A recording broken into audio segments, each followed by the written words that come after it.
ఏరు దాటి తెప్ప తగలేసినట్టు పవన్ కళ్యాణ్ గారు నాలుక మడతేసేశారు. సుగాలి ప్రీతి కేసు మీద యూటర్నింగ్ తీసుకున్నారు. అదిగో అక్కడ ఏదో మాట్లాడుతున్నారు, ఇందాం. నమస్తే సార్. పండ్లున్న చెట్టుగా రాళ్ళు పడతాయంట. అది సరే గాని ఇప్పుడు సుగాలి ప్రీతి కేసు ఏటైందో చెప్పండి ముందు.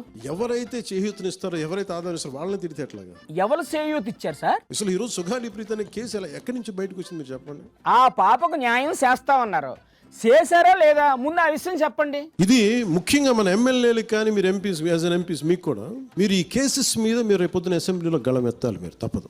ఎన్నికల ముందు మీరు భుజాన్ని వేసుకొని తిరిగారు, ఇప్పుడు మీ పార్టీ ఎమ్మెల్యేలు ఎంపీల మెడకు సుడుతున్నారండి సార్. డిప్యూటీ సీఎం పదవిలో ఉన్నాను కాబట్టి నేను చాలా ఒళ్ళు దగ్గర పెట్టుకుని మాట్లాడాలి. పదవిలో లేకపోతే ఎలాగైనా మాట్లాడేయచ్చా? మా తెక్కరణ శుద్ధిని, మా చెత్త శుద్ధిని మీరు తక్కువ ఎంచిన ఇక్కడ సోషల్ మీడియాలో దుమ్మెత్తిపోతున్నారు అక్కడ. ఇది నా ఒక్కటి కేసు కాదు, ఇది ఎంటైర్ సొసైటీ ఇది సిచ్యువేషన్. అంటే నేను ఇంతకు మించి దీని మీద మాట్లాడుకో. అది చూసారా, పవన్ కళ్యాణ్ గారు అంతిమ రాగం ఆలపించారు.